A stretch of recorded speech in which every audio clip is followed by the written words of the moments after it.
গরমের দুপুরে এরকম ফ্রুট চাট হলে কেমন হয়? আমার তো দুর্দান্ত লাগে। কিছুটা লিচু নিয়েছি, লিচুর বীজগুলোকে আগে বার করে নেব।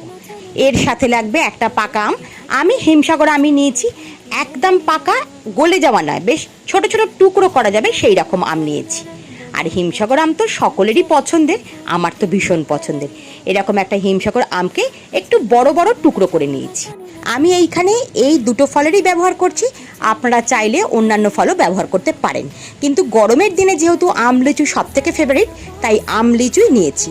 আর নিয়েছি পাতিলেবু। এবার একটা এয়ারটাইট কন্টেনারের মধ্যে ওই লিচু আর আমটা নিয়ে নিয়েছি, একটু লঙ্কা গুঁড়ো দিয়েছি, চাট মশলা দিয়েছি, বিট লবণ দিয়েছি, আর দিলাম একটা গোটা পাতিলেবুর রস।